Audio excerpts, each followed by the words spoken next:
बोलिए सत्य सनातन वैदिक धर्म की।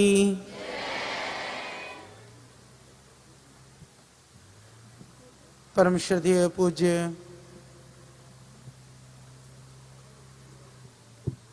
हम सब के लिए प्रेरणा, आदर्श, ऊर्जा के स्रोत पूज्य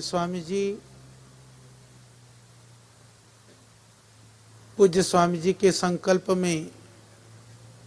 हर पल हर क्षण अपने सुभाषिसों से, संवेदनाओं से, भावनाओं से और साक्षात उपस्थिति से सर्वतमना सहयोग करने वाले परम पूज्य श्रद्धेय वंदनीय प्रातः स्मरणीय पूज्य स्वामी गोविंद देवगिरी जी महाराज,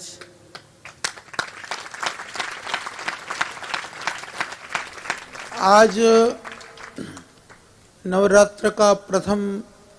दिवस है और यह इस विशाल यज्ञशाला में जितने भी सभी हमारे पूज्य सन्यासीगण, पूज्य साध्वीगण, पूज्य ब्रह्मचारी गण, पूज्य ब्रह्मचारिणियां और भविष्य में जो ब्रह्मचर्य व्रत और संन्यास व्रत धारण करके भी अपने जीवन को राष्ट्र के लिए, माँ भारत के लिए आहुति देने के लिए तैयार सभी भाई बहन एवं गृहस्थ बन करके भी राष्ट्र सेवा में लगना चाहने वाले हमारे विश्वविद्यालय के और गुरुकुल के भाई बहन, क्योंकि किसी किसी को संन्यास के नाम पर श्रद्धा भक्ति भावना जगती है, उमंग जगता है, किसी किसी को सशंकित भी होते हैं थोड़े थोड़े, तो ऐसे वाले भी हैं, तो उनकी भी शंकाओं का निवारण, क्योंकि जब जिस चीज को देखते नहीं हैं तो कभी कभी शंका होती है, पर इतना व्यापक और विराट रूप देखने के बाद में मुझको लगता है कि दुनिया की जो दशा और दिशा है, क्योंकि यह इसको बताने के लिए पर्याप्त है कि एक समय वह था,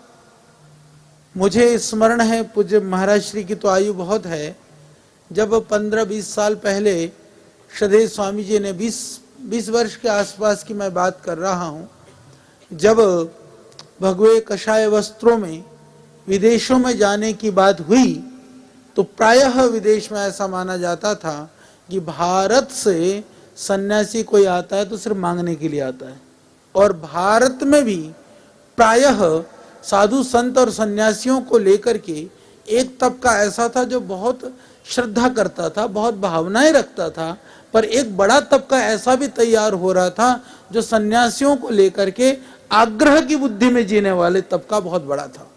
तो उस आग्रह श्रद्धेय स्वामी जी ने न केवल योग आयुर्वेद को प्रतिष्ठापित किया, मैं कहता हूं कि उससे बड़ा प्रतिष्ठा ये रही कि श्रद्धेय स्वामी जी ने एक आदर्श सन्यासी का क्या रूप होना चाहिए वो आम जन से लेकर के खास जन तक उसको पहुंचाने का काम भी किया। तो लोगों की भावनाएं बनी सनातन के प्रति, संन्यास धर्म के प्रति, वैराग्य के प्रति, त्याग के प्रति, हमारे प्राचीन ऋषियों के मूल्य और आदर्शों के प्रति। यह एक बड़ा कार्य इस पतंजलि के माध्यम से पूरे विश्व में सनातन की प्रतिष्ठापना के लिए किया गया है। उसी परंपरा को आगे बढ़ाते हुए आज वर्तमान में जहां बड़े बड़े मठ मंदिर आश्रम में भी कहीं ना कहीं सन्यासी और ब्रह्मचारियों के लिए वो संत लोग लालायित रहते हैं कि कोई तो एक तो आए, इस परंपरा को आगे बढ़ाए। वहीं दूसरी ओर जब श्रद्धेय स्वामी जी के आह्वान से पूरे देश और दुनिया से कि सन्यासी बनने के लिए भी 15,000 से ज्यादा फोन आते हैं, तो ये अपने आप में एक बड़ा उदाहरण है। ये अपने आप में इस देश के परिवर्तन की ओर शुभ संकेत है। इससे बड़ा और क्या परिवर्तन हो सकता है, इससे बड़ा और क्या संदेश हो सकता है कि सन्यास जैसे जहां पाने के लिए नहीं, ना यहाँ पद की बात है, ना कहीं नेता बनने की बात है, ना अभिनेता बनने की बात है, न नौकरी चाकरी की बात है। यहाँ तो सर्वस्व त्याग करके आत्म बलिदान से राष्ट्र आराधना की जो यह भावना और संकल्प है, उस संकल्प के लिए भी यदि मेरी देश की युवा पीढ़ी तैयार है तो इससे बड़ा देश के लिए शुभ और कुछ नहीं हो सकता है। तो यह बड़ा शुभ संकेत है। उस शुभ का प्रारंभ श्रद्धेय स्वामी जी ने आज से 6 वर्ष पूर्व पहले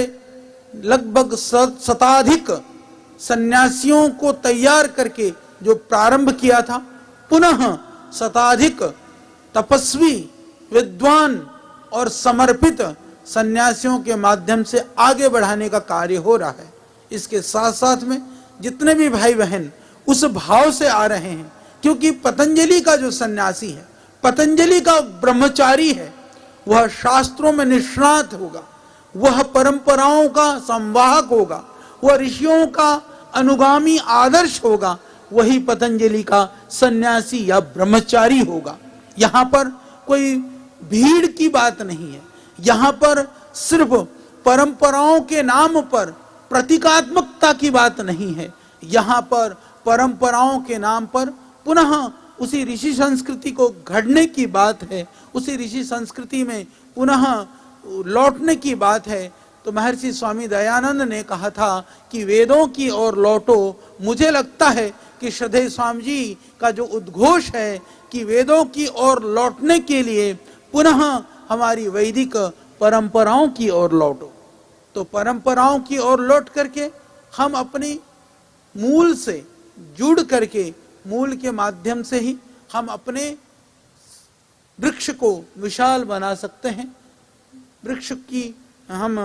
व्यापकता को विश्व में फैला सकते हैं, उसको पुष्पित और पल्लवित कर सकते हैं। तो वही अभियान आज इस विशाल यज्ञशाला के यहाँ इस सभागार में उपस्थित हमारे सभी ब्रह्मचारी, हमारे सन्यासी, साध्वी बहनें, भाई सब इसके एक उदाहरण हैं, प्रतीक हैं। तो जितने भी यहाँ पर उपस्थित हैं, क्योंकि अब यह कार्यक्रम का ये प्रारंभ है, अभी एक शुरुआत है, यह 9 दिन तक 10 दिन तक चलेगा। महाराज श्री रामनवमी 30 को है, ये तो 10वीं तक चलने वाला है, 31 तारीख तक चलेगा।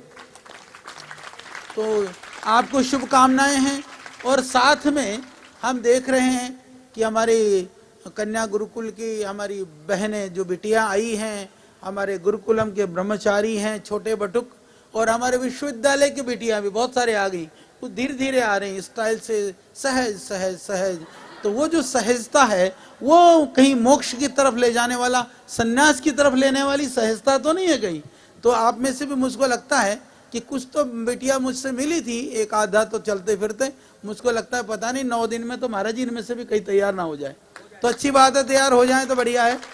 तो जो तैयार हो चुके हैं उनके लिए शुभकामनाएं, और जो नहीं हुए हैं उनको होने के लिए भी शुभकामनाएं।